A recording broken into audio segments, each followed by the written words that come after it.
Bonjour, j'espère que vous allez bien. Nouvelle émission du département sciences et techniques, nouvelle émission sur le thème de la naturopathie avec Élodie Saldo, naturopathe. Aujourd'hui, j'ai la chance et le plaisir d'être accompagné d'Adrien et Marianne qui se joindront au jeu des questions-réponses. Merci, bonne conférence et bonne chance Élodie.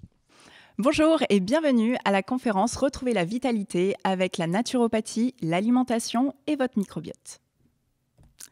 Donc tout d'abord, je voulais vous présenter les endroits où vous pouvez avoir mes actualités, mes recettes et mes conseils. Donc vous pouvez me suivre sur Instagram à @elodiesaldo et sur mon site internet. Et sinon, si vous avez des questions, n'hésitez pas à me contacter sur mon adresse mail. Donc, vous voyez cet homme, il a changé ma vie. Et j'espère qu'à travers cette conférence, il changera aussi un peu la vôtre, mais j'y reviendrai un peu plus tard.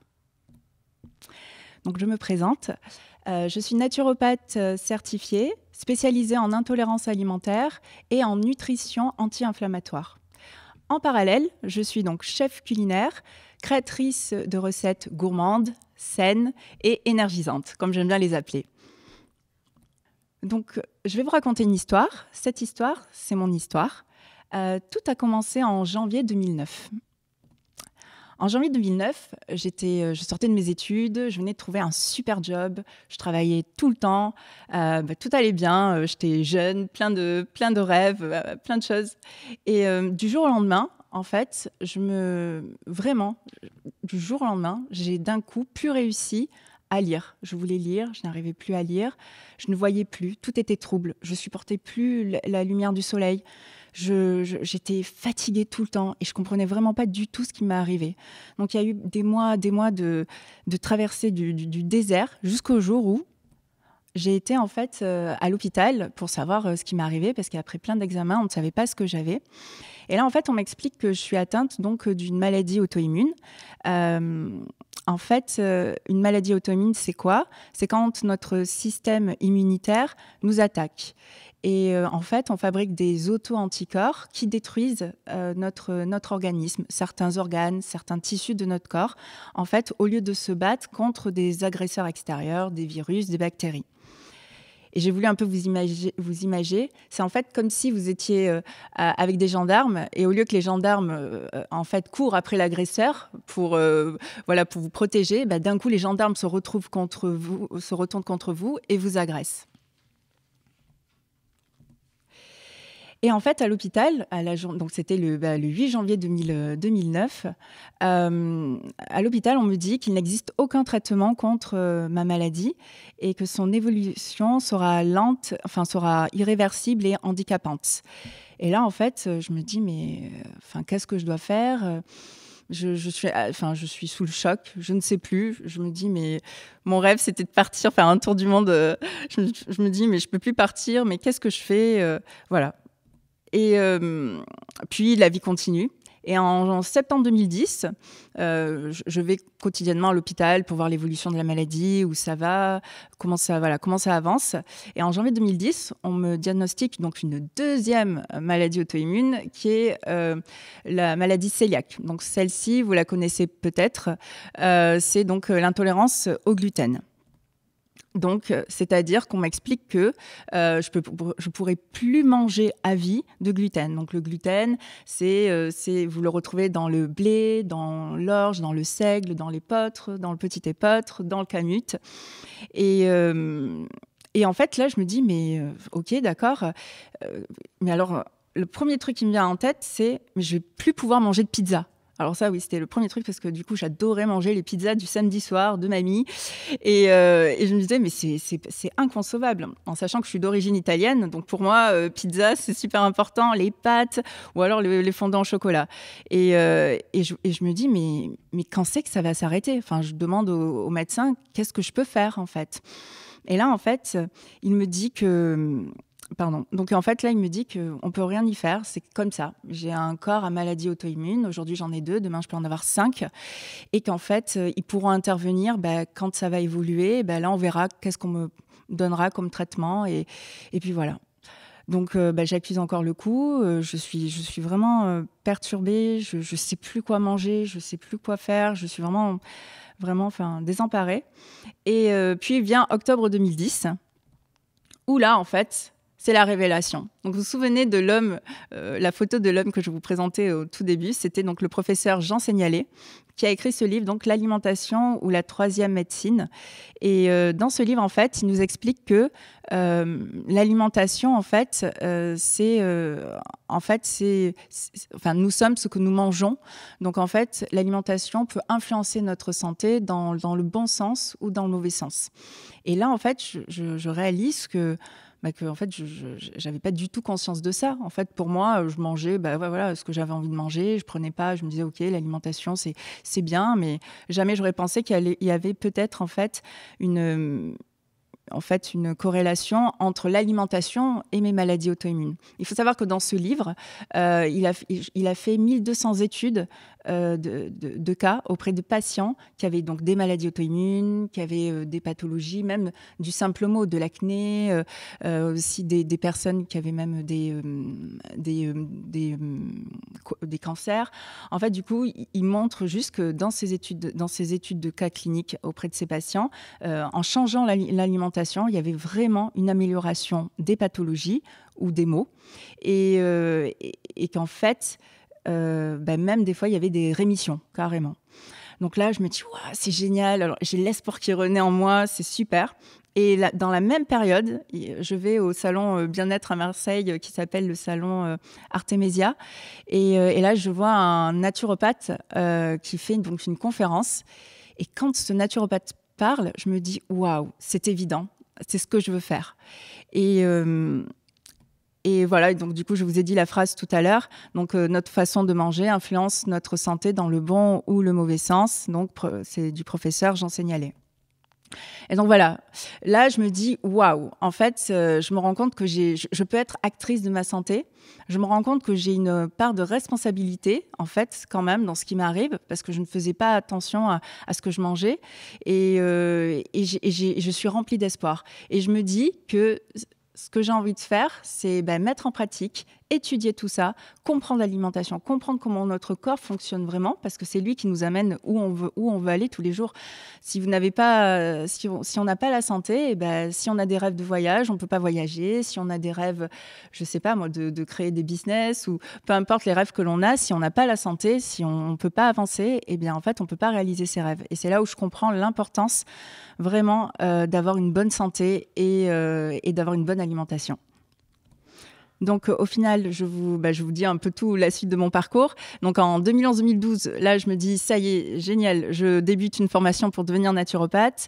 À côté de ça, je me dis, comme j'ai la maladie cœliaque, que je souhaite passer un CAP cuisine pour comprendre en fait comment la cuisine fonctionne et pour pouvoir adapter la cuisine à une alimentation en fait santé qui soit donc sans gluten. Je suis intolérante aussi au lait et maintenant au blanc d'œuf. Donc du coup, je voulais comprendre pourquoi ces aliments-là me perturbaient. Comment manger avec plaisir malgré le fait d'avoir entre guillemets toutes ces interdictions. Et ensuite, entre 2012 et 2015, j'ai fait des expériences de chef. Donc voilà, j'ai créé plein de recettes sans gluten, sans lait, sans œufs. Et donc depuis 2017, je suis naturopathe certifiée. J'ai un cabinet à Marseille et je donne donc des cours de cuisine.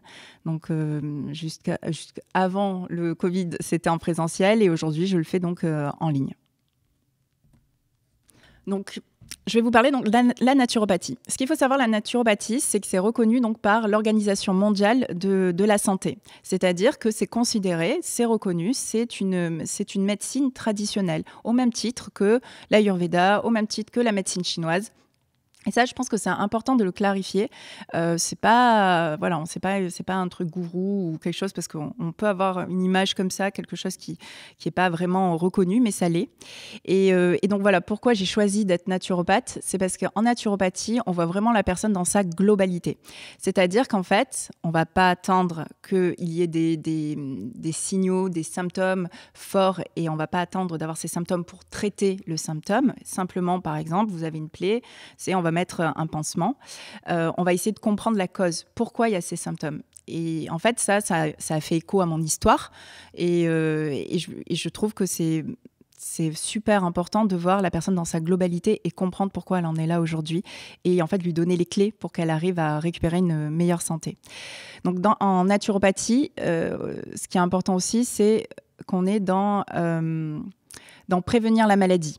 Donc, quand je dis prévenir la maladie, c'est que l'idée, c'est aussi on n'est pas obligé aussi d'attendre d'être malade pour en fait adopter une bonne hygiène de vie globale. En fait, tout le monde peut prendre conscience que même si une personne se sent en bonne santé, ok, elle a une bonne santé aujourd'hui, mais qu'est-ce qu'elle peut faire pour la conserver ? La naturopathie, c'est ça aussi. C'est comment faire pour conserver sa santé. Et c'est un peu comme en médecine chinoise, quand on sait qu'en Chine, les Chinois vont en fait voir le médecin toutes les semaines pour savoir en fait comment ils vont, s'ils vont bien en fait. C'est juste pour checker. Ok, je vais bien, génial, ma vie continue. Et en fait, nous en Occident, on n'a pas du tout cette manière-là de voir les choses. Et voilà. Donc je pense que c'est vraiment important de voir que la naturopathie peut accompagner tout le monde. Ensuite, conserver la santé. Et bien sûr, essayer de la retrouver si on a des symptômes. Et sinon, l'optimiser donc par un mode de vie plus sain. Donc ça, on va voir comment. Donc, en naturopathie, il y a 5 piliers essentiels. Le pilier numéro 1, vous l'aurez compris, de loin le plus important, c'est l'alimentation. Donc, pour creuser un peu plus l'alimentation, c'est votre carburant. C'est ce que vous mettez tous les jours dans votre corps. Donc, si on prend l'image d'une voiture, si vous mettez le mauvais carburant à l'intérieur de votre voiture, si à la place de votre voiture diesel, vous mettez donc de l'essence, qu'est-ce qui se passe ? Votre moteur va s'encrasser et votre voiture ne va plus avancer. Eh bien, c'est la même chose pour votre corps. Si dans votre corps, l'alimentation que vous lui donnez tous les jours au quotidien n'est pas la bonne alimentation qui vous correspond vraiment, celle qui vous nourrit, celle qui vous donne l'énergie, eh bien, en fait, tôt ou tard, vous aurez des maux qui vont apparaître. Si vous n'entendez pas ces mots, etc., etc. Donc, c'est super important de prendre en considération donc l'alimentation. On creusera ce point un peu plus tard dans la conférence. Donc, le pilier numéro 2, c'est l'activité physique, le mouvement.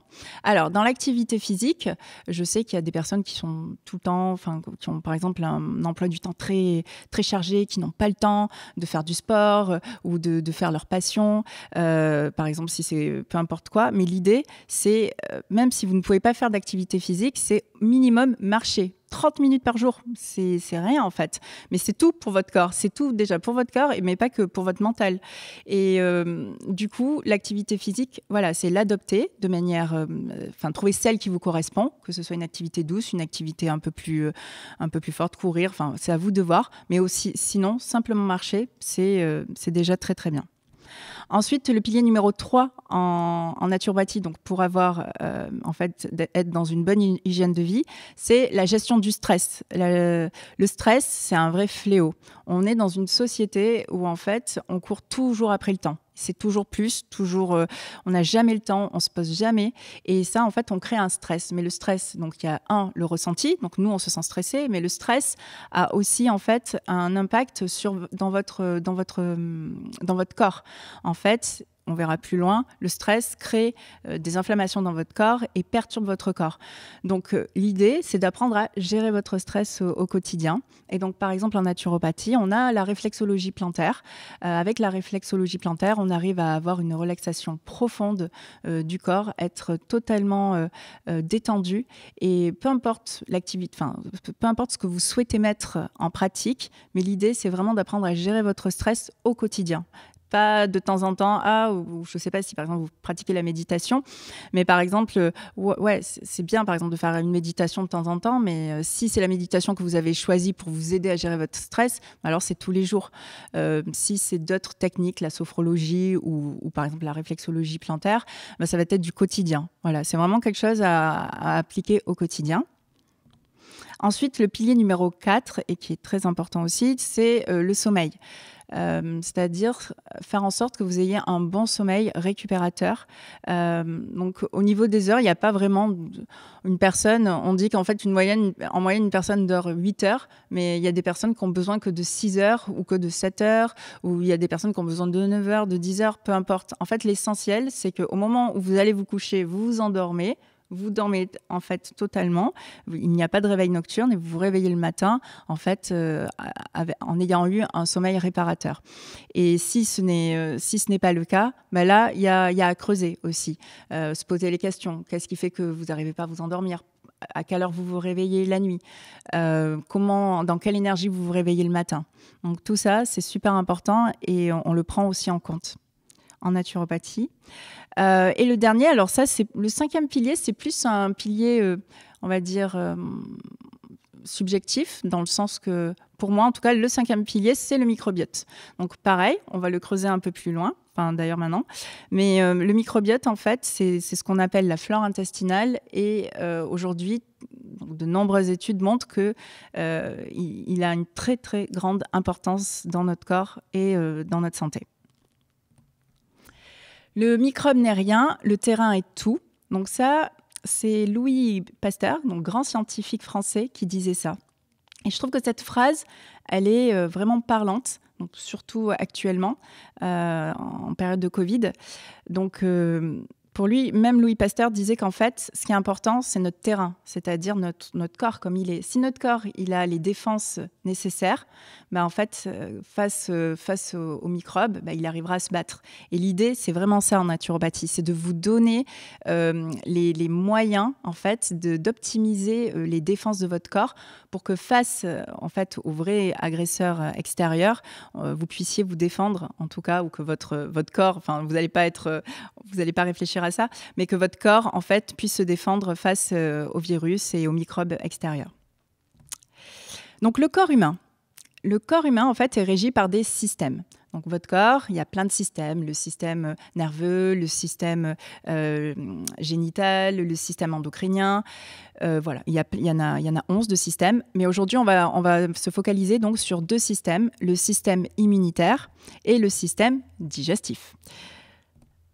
Donc, par rapport au système immunitaire et au système digestif, ce dont je voulais vous parler aujourd'hui, c'est l'inflammation dans le corps. Vous verrez, elle a une importance. Et aussi, donc, vous parler donc, du système digestif à travers donc, les intestins et le microbiote intestinal. L'inflammation est le terreau de toutes les maladies. Donc, je répète, l'inflammation est le terreau de toutes les maladies. Donc, c'est le docteur Maldinet, qui est un grand docteur, qui disait ça récemment dans une de ses conférences. Et en fait, ça dit tout. C'est là, dans cette phrase, ce qu'on peut comprendre. Si toute maladie, en fait, a pour terreau l'inflammation, on peut se poser la question, OK, alors comment faire pour que je n'ai pas d'inflammation dans mon corps ?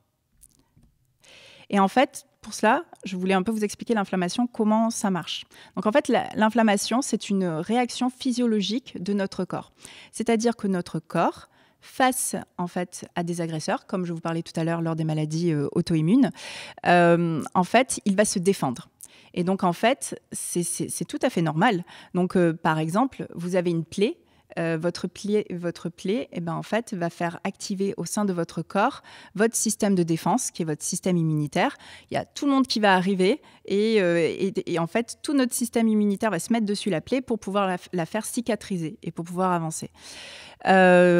Ensuite, en fait, le problème de l'inflammation, c'est quand elle devient chronique. C'est-à-dire, c'est quand au quotidien, sans vous en rendre compte, vous avez des inflammations chroniques tout le temps. Et là, en fait, le problème, c'est que ça veut dire que votre corps est attaqué constamment. Et là, vous perdez de la vitalité, vous perdez de l'énergie. Et en fait, qu'est-ce que cela veut dire ? Cela veut dire que vos barrières, les barrières, c'est-à-dire les barrières qui vous protègent, donc quelles sont les barrières au sein de notre corps ? Ça va être notre peau. Notre peau, c'est une barrière. Notre système digestif, en fait, pareil, on va en parler, c'est une barrière aussi. Et en fait, ça veut dire que nos barrières sont attaquées et à force d'être attaquées, eh bien après, l'inflammation va s'installer. Et comme on a vu, vu que c'est l'inflammation est le terreau des maladies, après ça grandit. Et donc parmi les barrières, celle qui est la plus fragile et la plus importante, c'est la barrière intestinale. Donc, c'est ce on va creuser. Mais dans un premier temps, je voulais juste vous rappeler les intestins. Donc, en fait, les intestins, ils font partie donc du système digestif. Donc, le système digestif commence dans votre bouche et finit à votre anus. Et en fait, à l'intérieur, vous avez des organes importants qui vont du coup gérer votre alimentation, qui vont du coup vous nourrir et vous apporter le carburant. Et donc, les intestins, quel est le rôle des intestins? Donc, particulièrement l'intestin grêle, lui, il a un rôle d'assimilation. C'est-à-dire que quand vous allez manger, votre corps, la machine, notre corps va se mettre en route. Et donc, en fait, la digestion va commencer. Il faut savoir que la digestion commence dans la bouche. Donc, la mastication est super importante. Si la mastication n'est pas bien faite, votre digestion ne se fera pas bien. C'est-à-dire qu'en fait, si vous ne mâchez pas, si vous ne prenez pas le temps de bien mâcher chaque bouchée, eh bien déjà, vous partez par exemple sur une note de 5 sur 10 au niveau de votre digestion, de votre bol alimentaire. Eh bien, à la fin, même si toute votre digestion se passe bien, la note finale sera 5 sur 10. Donc, et ce qu'il faut aussi prendre conscience, c'est qu'au niveau de la mastication, on va dire, c'est le seul point sur lequel on peut avoir en fait une conscience. C'est-à-dire que le reste, c'est notre corps qui se met en route et qui fait. Mais sur la mastication, c'est comme ça qu'on peut aider notre corps à mieux digérer. Donc, mastiquer, c'est super important. Et ensuite, donc, du coup, il y a des réactions qui se font, des réactions chimiques à l'intérieur de notre corps. Et ensuite, on arrive au niveau des intestins. Et là, au niveau des intestins, donc l'intestin grêle, il y a l'assimilation. Donc, l'assimilation, c'est-à-dire que votre intestin va dire, OK, ça, c'est des vitamines, ça, c'est des oligo-éléments, c'est des bons nutriments, ça je les prends, super, je les fais passer dans la circulation sanguine et je vais nourrir l'intérieur du corps, tout mon corps. Et par contre, l'intestin a un rôle aussi protecteur en parallèle, c'est que ce qu'il juge pas bon, donc les déchets alimentaires ou par exemple les toxines qui peuvent être apportées par les pesticides, par la pollution, etc., il va pas les faire rentrer dans le corps. Donc du coup, qu'est-ce qu'il va faire? Il va faire, OK, ça c'est pas bon, donc on va les éliminer soit par les urines, soit par les selles. Et juste quelques chiffres pour vous dire l'importance de la barrière intestinale. Elle fait, en fait, si on met à plat notre paroi intestinale et notre tube, notre tube digestif, eh bien, en fait, la superficie est de 600 à 800 mètres carrés. Donc, pour vous donner une notion, c'est un terrain de tennis, 600 mètres carrés. Donc voilà, c'est ce que vous avez à l'intérieur. Donc vous pouvez comprendre au quel point choisir l'alimentation qui vous correspond est super important pour aider votre corps. Et donc ce qui est important, c'est la qualité aussi de votre intestin, de vos intestins, et l'équilibre. On va le voir, on va le voir après. Donc dans la paroi intestinale, sur la paroi, donc dans le tube digestif, vous avez, donc sur les intestins, dans le côlon, vous avez donc un microbiote intestinal. Donc c'est ce qu'on appelait avant la flore intestinale. Et il faut savoir qu'en fait, on cohabite tous les jours avec 100 000 milliards de micro-organismes. Donc dans notre corps, nous avons, au sein de notre microbiote intestinal, nous avons des virus, des bactéries. Et en fait, tout le monde cohabite. Il n'y a aucun souci. On accepte et tout se passe bien. On verra ça plus tard après. Voilà. Donc l'idée, c'est qu'en fait, notre flore intestinale, elle soit équilibrée.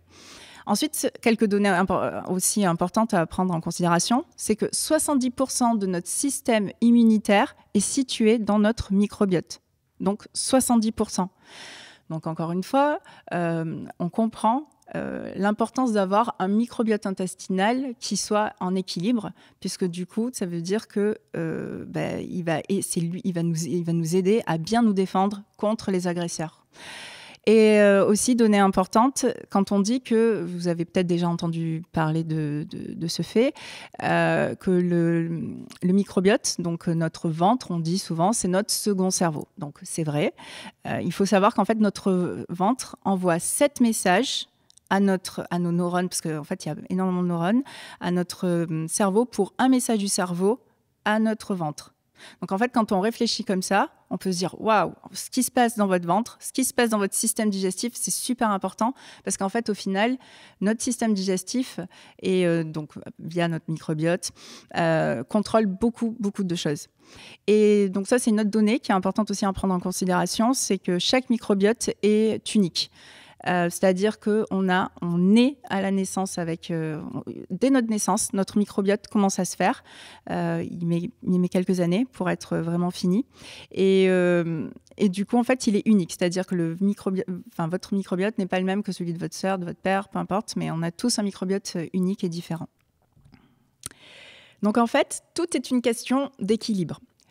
Alors là, c'est juste 2 termes, c'est juste de l'information, dans le sens qu'en fait, quand tout est équilibré, quand votre flore intestinale est en équilibre entre les bonnes et les mauvaises bactéries, on appelle ça l'eubiose. Donc en fait, c'est l'équilibre, tout est OK. Et en fait, quand il y a un déséquilibre de flore intestinale, c'est-à-dire quand y a les mauvaises bactéries qui prennent le pas sur les bonnes bactéries, là, du coup, c'est un désordre digestif, et on est en dysbiose intestinale. Et en fait, du coup, la phrase que j'aime dire, et je pense que plein de personnes pourront le dire aussi, c'est qu'une bonne santé commence dans nos intestins. Et en fait, si notre flore intestinale est déséquilibrée, en fait, qu'est-ce qui va se passer? C'est que notre muqueuse intestinale, donc notre paroi digestive, qui est donc notre tube digestif, en fait, au lieu d'être comme la passoire, vous voyez, toute serrée, ça, en fait, c'est les villosités intestinales. Ça, c'est quand tout est super, tout marche bien. Donc là, ça veut dire que les intestins remplissent bien leur rôle de « OK, toi, tu as une bonne molécule, je te fais rentrer dans le corps, tu vas me nourrir. Toi, tu n'es pas bon, je te fais sortir. » Et en fait, le problème, quand on est en déséquilibre, que notre flore intestinale est déséquilibrée, qu'il y a plus de mauvaises bactéries que de bonnes, eh bien, en fait, notre paroi intestinale devient ce qu'on appelle poreuse. Donc, c'est un peu, pour voir l'image, c'est un peu comme la deuxième passoire, c'est-à-dire qu'il y a des plus gros trous qui se font. Tous vos trous, en fait, s'agrandissent. Et donc là, en fait, vous pouvez repenser à tout à l'heure. Si les trous s'agrandissent, c'est quoi en fait? C'est que dans votre corps, des toxines vont passer, des toxines et des déchets alimentaires aussi vont passer. Et en fait, des molécules qui n'auraient rien à faire dans votre corps. Ils vont passer parce qu'en fait, votre intestin ne va plus pouvoir faire son rôle de protection. Et là, c'est le début des problèmes. Donc, alors, la manifestation, c'est quoi? Ça peut être des désordres digestifs. Bon, ça va se manifester par une diarrhée, par de la constipation, par des ballonnements, par des lourdeurs digestives. Ça peut être aussi des maux de tête systématiquement après que vous ayez mangé. Voilà, il y a plein de petits mots qui se mettent en place et ça, c'est des signes. Ça ne veut pas dire systématiquement que si vous avez ça, systématiquement, forcément, c'est qu'il y a une perméabilité intestinale, mais très souvent, oui. Ensuite aussi, prise de poids. La prise de poids, donc ce que je ne vous ai pas dit tout à l'heure, là, il y a des dernières études qui sont sorties, c'est que, en fait, notre microbiote contrôle notre satiété. C'est-à-dire que quand vous mangez, par exemple, comme je vous disais qu'il envoie plein de signaux, c'est lui qui va envoyer le signal à notre cerveau de dire « Ok, c'est bon, tu as assez mangé, donc plus besoin de manger. » Ou alors, si votre microbiote est tout perturbé, le message peut être « Ah ben non, tu as encore faim. » Enfin voilà, donc il faut vraiment prendre conscience que le rôle le microbiote peut aussi influencer notre poids. Et donc voilà, donc c'est important d'avoir un bon microbiote si on a envie de perdre du poids. Aussi, ce que ça peut tout simplement être, c'est une baisse d'énergie, une baisse de morale. Il y a plein d'études qui montrent aujourd'hui une corrélation entre le syndrome dépressif et un mauvais état des intestins et donc du microbiote intestinal. Ensuite, ça peut être donc le côlon irritable, on appelle ça plutôt la colopathie fonctionnelle. Ça, pareil, c'est quand vous avez des douleurs au ventre. Dès que vous mangez, vous avez des douleurs. C'est insupportable. Vous pouvez pas manger, plus rien manger. Et après, on va plus loin vers des maladies inflammatoires chroniques et les maladies auto-immunes, etc., etc. Mais vous voyez, ça peut être tout simplement du petit mot qu'on a tout le temps, qui sont des petits signaux, à des mots plus gros. Mais ce qui est important, c'est aussi, là, je trouve, à travers ça, c'est de se dire, est-ce que je suis à l'écoute de mon corps ? Voilà, est-ce que mon corps, est-ce que je vais bien? Ok, le sonder. Est-ce que là la digestion se passe bien? Est-ce que voilà, être quand même attentif, sans rentrer non plus dans une psychose, mais en tout cas être à l'écoute de son corps. Et les facteurs, donc les facteurs qui peuvent influencer votre équilibre intestinal, donc l'équilibre de votre flore intestinale. Donc, votre alimentation, comme on a vu, on va l'approfondir là maintenant. Les émotions, donc le stress, ou alors une montée d'adrénaline pour les sportifs. Les sportifs de haut niveau aussi ont un microbiote perturbé, en fait.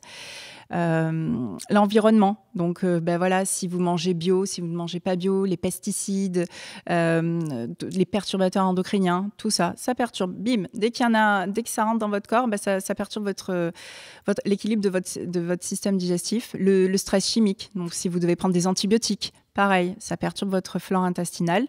Et les traumatismes, si vous avez des accidents. Et donc maintenant, nous allons rentrer dans une partie qui est donc ma partie préférée, l'alimentation. Donc, juste, il y a un postulat de base qui est donc il n'y a pas de bons et de mauvais aliments pour tout le monde. Il y a de bons et de mauvais aliments pour chaque individu. Alors, cette phrase a été donnée donc par le docteur Roger Musi, qui est spécialiste en immunonutrition.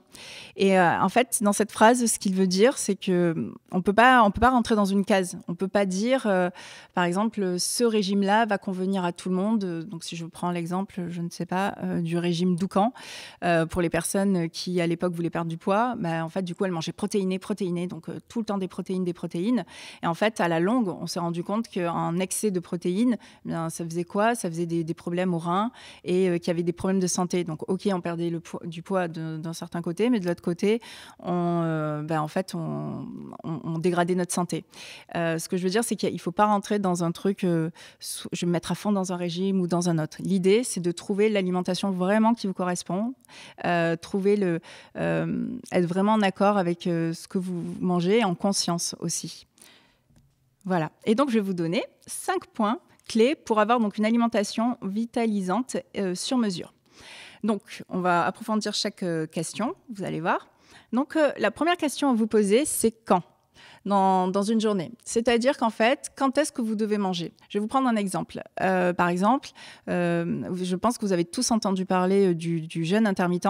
Donc, dans le jeûne intermittent, on met notre système digestif au repos.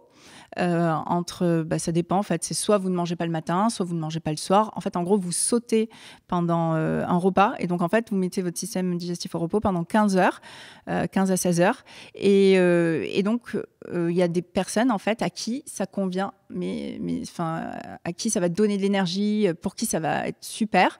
Et à côté de ça, moi, j'ai des patients qui, par exemple, qui ont eux besoin en fait de faire 5 repas dans la journée parce que c'est comme ça. Ils brûlent beaucoup ce qu'ils mangent et s'ils ne mangent pas 5 fois dans la journée, ils n'avancent pas. Et ce que je veux dire, c'est que l'idée, c'est vous interroger. Le matin, une question qui est simple en fait, c'est est-ce que le matin, quand vous vous levez, vous avez faim? Est-ce que vous mangez parce que vous vous rendez compte que c'est une habitude que vous avez depuis des années et que c'est parce qu'on vous a toujours dit que c'était obligé de manger le matin ou en fait, non, vous n'avez pas faim. Donc en fait, juste se poser les bonnes questions. Est-ce que j'ai vraiment faim ou est-ce que j'ai vraiment pas faim? Par exemple, le soir, il n'y a aucun souci à ne pas manger le soir. Au contraire, si vous voulez juste, quand on dit le soir souper, c'est très bien en fait. Vous pouvez le soir, vous allez vous coucher, donc vous n'avez pas besoin d'une grande énergie. Donc manger léger le soir, c'est vrai. Et si vous n'avez pas faim le soir, vous n'êtes pas obligé de manger. En fait, l'idée, c'est juste d'avoir donc une structure de journée équilibrée. Qui vous apporte les bons apports en macronutriments, donc en glucides, en lipides, en protéines, et qui vous correspond. Ensuite, les autres questions à vous poser, c'est quoi? C'est quoi mettre dans votre assiette? Donc, je ne vais pas être originale là en vous disant une alimentation qui soit équilibrée et saine, ok. Mais c'est aussi se poser les questions. Par exemple, il faut savoir que 60% de la population française n'a pas l'enzyme nécessaire, donc la molécule nécessaire pour digérer le lait de vache. Donc, le sucre du lait de vache, plus précisément, qui est le lactose. Et donc voilà, en fait, du coup, c'est se poser si vous êtes intolérant au lactose, alors voilà, vous n'allez pas en mettre dans votre assiette. Pareil, pour les personnes qui ont une hypersensibilité au gluten, pareil, si vous avez une hypersensibilité au gluten, que vous voyez que dès que vous mangez du gluten, vous ballonnez, vous avez des signes, là aussi, il y a des questions à se poser. En sachant que, de toute manière, c'est reconnu aujourd'hui, le gluten est pro-inflammatoire et donc ça crée de l'inflammation dans votre corps et les molécules du lait de vache aussi. Mais plein d'autres en fait aussi aliments. En fait, l'idée c'est de creuser ça, savoir qu'est-ce qui vous correspond ou qu'est-ce qui vous correspond pas. Ensuite, la quantité. Donc ça, c'est une grande question. Alors moi, je suis pas pour vous dire manger tant, enfin juste avoir des repères, bien sûr, dans votre assiette. L'idée, si vous mangez, je sais pas moi, une escalope de poulet, l'idée c'est qu'il n'y ait pas l'escalope de poulet qui remplisse toute l'assiette et qui est, je sais pas moi, juste 7 légumes. L'idée, c'est que au moins la majorité de votre assiette est composée de légumes et après que vous ayez une quantité de protéines animales ou végétales et une petite portion de glucides, donc de céréales qui vous correspondent. Après, l'idée, c'est surtout être connecté à votre satiété. C'est-à-dire quand vous mangez, savoir reconnaître que vous êtes arrivé à 80% de votre satiété. Alors c'est précis, je sais, mais l'idée, c'est important de sortir de table en vous disant je suis bien. Je pourrais encore manger un peu, mais finalement, je suis bien. L'idée, c'est ça, en fait. Il ne faut pas sortir de table en se disant « Oh là là, j'ai trop mangé, j'en peux plus ». Là, c'est fini, en fait. Là, votre système digestif, vous venez de lui donner un travail énorme. Et en fait, là, vous allez être derrière ça. Après ce repas, vous n'allez pas avoir d'énergie, vous n'allez pas avoir de force d'avancer. Enfin, voilà. Donc, la quantité, c'est surtout apprendre à se connecter à sa satiété. Ensuite, la qualité. Donc, la qualité, c'est quelle qualité choisir, quelle qualité mettre dans mon assiette. Donc, bien sûr, c'est bio. Alors là, je ne fais pas du tout la promo pour le logo AB ou quoi, mais c'est juste en fait par rapport à la charte qu'ils ont, par rapport en fait aux additifs alimentaires et aux pesticides. En fait, du coup, il y en a très peu qui sont autorisés et c'est juste ça en fait qui fait que du coup, ok, le bio n'est pas parfait, il faut savoir, c'est certain, mais en revanche, il y a moins de pesticides et il y a moins d'additifs alimentaires dans les produits bio. Donc, en sachant que si vous mangez trop de pesticides, donc de produits chimiques, du coup, sans le vouloir, bien sûr, ça va perturber votre microbiote. Donc, la qualité, choisir du bio ou en tout cas du local, si vous savez que votre agriculteur, il fait attention à la manière dont il nourrit ses fruits et légumes, super, vous pouvez, il n'y a pas de souci en fait, c'est juste être conscient de la qualité que vous mettez dans votre assiette, puisqu'en fait, c'est ce qui va nourrir votre corps. Et ensuite, pour moi, le dernier, c'est quel plaisir. Alors, l'idée, c'est que, vous pouvez être intolérant au gluten, vous pouvez être intolérant au lait, vous pouvez être intolérant au blanc d'œuf ou à plein d'autres molécules. Il est possible de se faire plaisir. C'est pas parce que on se dit oh là là, je vais manger sain et gourmand, enfin sain gourmand. Non, je vais manger sain, mais du coup c'est pas fun. Je vais pas plus pouvoir manger de pizza ou je vais plus pouvoir manger, je sais pas moi, de gâteau ou quoi. Non, en fait si, vous pouvez toujours vous faire plaisir.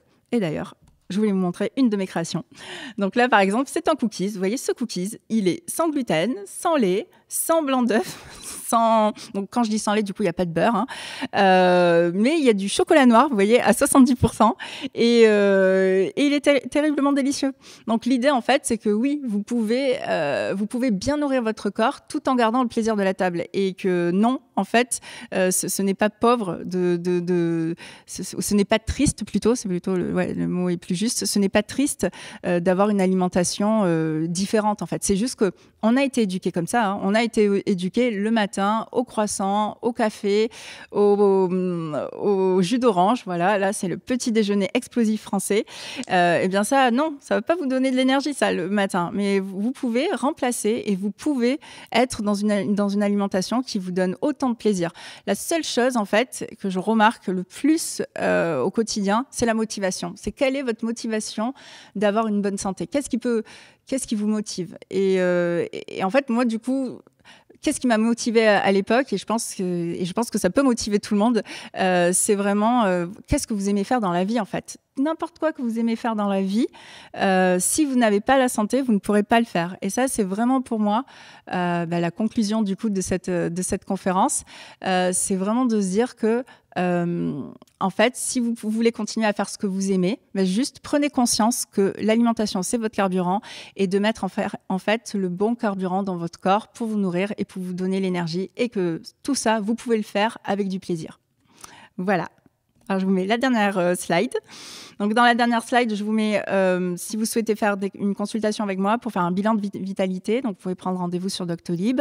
Et sinon, si vous souhaitez voir un peu plus tout ce que je fais, mes cours de cuisine, mes e-books de recettes, vous pouvez aller donc sur mon site internet www.elodiesaldo.com. Et voilà, et je conclurai donc avec cette phrase: vous avez les clés entre vos mains pour devenir acteur de votre santé. Merci.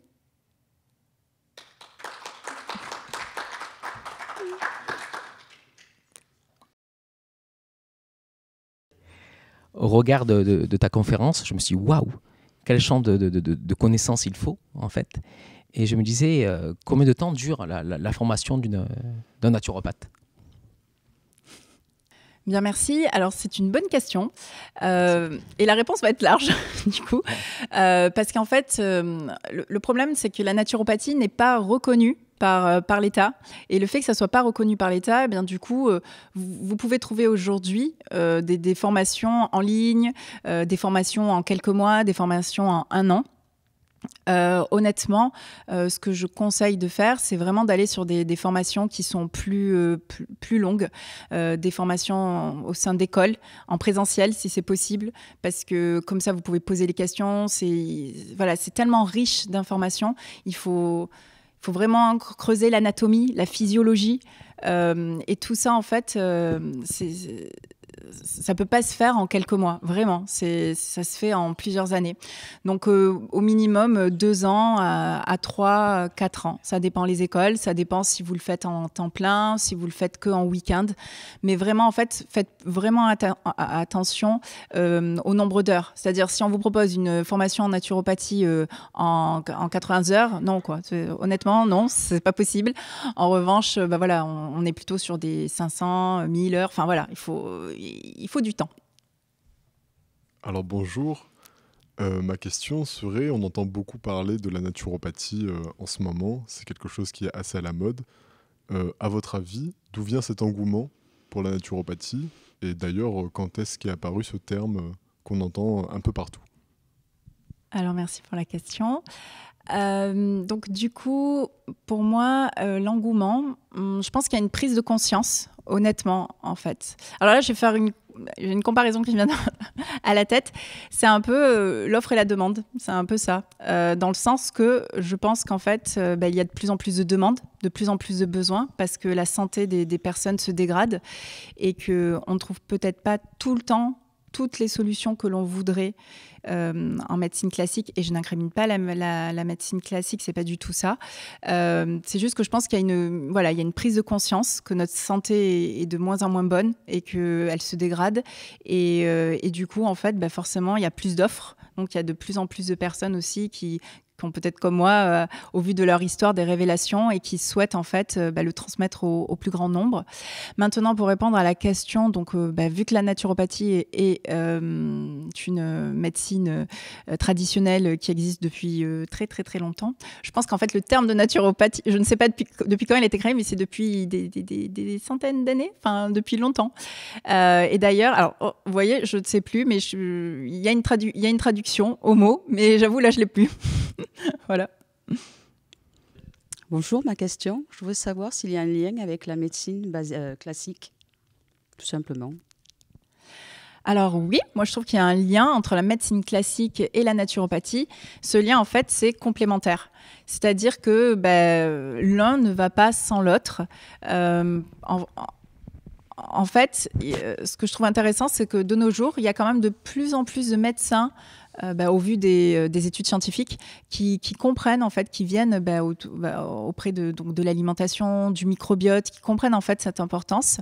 Et par rapport donc à la médecine classique, il faut pas mettre une croix dessus. La médecine classique, elle est là dans les phases aiguës quand on a une maladie en aigu, elle est là pour nous aider au quotidien, et heureusement qu'elle est là. Là où en fait on est complémentaires, c'est dans le sens que si on travaille l'un à côté de l'autre, eh bien en fait on peut justement faire en sorte que le terrain de la personne, nous naturopathes, on peut aider à ce que le terrain soit meilleur pour que la personne donc se défende mieux face aux agresseurs, face aux agressions, face aux inflammations dans son corps. Et dans ce cas-là, en fait, du coup, après le médecin, il intervient quand s'il y a des phases aiguës. Donc bien sûr que c'est complémentaire et voilà. Au gré de mes recherches sur Internet, je suis tombé sur un marathonien américain, Scott Jurek, qui est champion du monde de trail et qui est végétarien. La naturopathie apporte-t-elle quelque chose sur les sportifs de haut niveau ? Alors oui, bien sûr. En fait, la naturopathie peut accompagner les sportifs de haut niveau. Donc en fait là, comme dans la question, il y a la partie donc il est végétarien. Donc après ça c'est un mode de vie. Parce que je veux dire, en naturopathie, on n'est pas spécialement pour un courant ou pour un choix ou pour l'autre. On peut très bien être végétarien, mais on peut être aussi flexitarien, donc c'est-à-dire manger aussi de la viande et du poisson en bon équilibre. Donc du coup, oui, en tout cas pour les sportifs, ça peut avoir un intérêt. L'intérêt, c'est quoi ? Un des premiers intérêts, c'est qu'il faut savoir que quand on fait du sport de haut niveau, le microbiote intestinal des sportifs, en fait, est déséquilibré. Et on a vu qu'en fait, quand notre microbiote intestinal il est déséquilibré, ça crée plein de désordres. Et donc en fait, bien sûr, les naturopathes, on peut accompagner les sportifs à garder justement un bon microbiote, à peut-être à les aider à trouver l'alimentation qui leur correspond vraiment, et trouver en fait la bonne manière de se nourrir. Parce qu'encore une fois, par exemple pour ce trailer, lui il est végétarien, mais peut-être que pour une autre personne, ça correspondra pas. Et sinon, si on prend l'exemple d'autres sportifs, il y a Novak Djokovic qui lui du coup avait des sensibilités intestinales, et après il avait découvert qu'il avait une hypersensibilité au gluten. Et quand il a arrêté, donc je crois que c'était au début des années 2010, quand il a arrêté le gluten, eh bien on a vu ses performances augmenter, et c'était la période où il était numéro 1. Et il le disait d'ailleurs que pour lui ça a vraiment changé, mais parce qu'en fait pourquoi ? Parce que ça entre guillemets, il était intolérant au gluten, il en mangeait, ça perturbait son système digestif, ça perturbait sa flore intestinale, et en fait à force baisse d'énergie, et voilà, maintenant vous connaissez la suite. Et par exemple pour lui, ça a décuplé ses performances, et il a fini numéro 1. Donc bien sûr que pour les sportifs, il y a un grand intérêt à aller consulter un naturopathe. Et du coup, pour rebondir, que penses-tu des mouvements végétariens et véganes ? Alors, voilà, comme je disais, pour les personnes qui sont végétariennes ou véganes, c'est un choix de vie. Et en fait, là, il n'y a aucun jugement à avoir. Pour moi, en fait, c'est la même chose. C'est un choix de vie, et comme une personne qui, par exemple, va manger kasher, ou une personne qui va manger halal. Enfin voilà, c'est un choix, et il n'y a aucun souci. Si par contre la question elle est tournée plus question donc santé, équilibre, quand on est végétarien, mais plus précisément vegan, ce qui est important, l'important est de faire attention à l'équilibre de ses assiettes, en fait, de toujours avoir le bon équilibre au niveau des macronutriments, de bien prendre des protéines végétales, et aussi de vérifier certaines vitamines, comme par exemple la vitamine B12 ou d'autres vitamines, vérifier qu'en fait il n'y ait pas de carence qui se crée. Et là encore une fois aussi, c'est important d'être accompagné. Vous parlez beaucoup d'alimentation, alors du coup ma question serait, quelle différence entre les diététiciens et les naturopathes ? Alors, très bonne question. Alors, la différence, c'est que les diététiciens, pour moi, de ce que j'ai vu, parce qu'à l'époque, j'avais hésité en fait à être entre diététicienne et naturopathe, pour tout vous dire, quand j'ai eu au tout début de mes maladies. En fait, le truc, c'est qu'ils répondent à des normes. Pour moi, ils sont, en gros, c'est manger 5 fruits et légumes par jour, ce qui est très bien, hein, ok. C'est en gros, équilibrer vos assiettes. Pour moi, c'est de la généralité, c'est qu'on applique des normes, voilà, des normes qui sont reconnues par l'État, etc. Mais on n'est pas dans la globalité, en fait. On n'est pas on va pas prendre la personne dans sa globalité, vraiment savoir ce qui lui convient. Si par exemple une personne qui a par exemple une pathologie cardiovasculaire, par exemple, bien sûr le diététicien ou la diététicienne va l'accompagner en lui disant il faut réduire le sel, il faut arrêter le gras, etc. Nous en naturopathie, on va voilà, comme je vous disais, c'est la globalité. Donc, bien sûr que la base, c'est l'alimentation, aider la personne à trouver la meilleure alimentation, mais c'est aussi comprendre pourquoi elle en est là aujourd'hui. Et donc, en fait, essayer de lui apporter la meilleure hygiène de vie qui corresponde donc, à sa problématique. Et voilà, la différence se situe là. Pour moi, c'est qu'on est vraiment dans la globalité. On voit la personne entièrement et on va vraiment chercher l'alimentation qui lui correspond, mais pas que. Vous nous avez parlé de produits issus de l'agriculture biologique. Est-ce que vous étendez ça à vos autres biens de consommation, par exemple dans les cosmétiques? Est-ce que vous faites attention à utiliser des produits sans trace animale, issus aussi de circuits équitables ou biologiques? Alors oui, je fais attention en fait pareil aux produits, bien sûr à ce que je mets sur ma peau, parce que comme je vous disais lors de la conférence, en fait, la peau, c'est aussi donc c'est une barrière.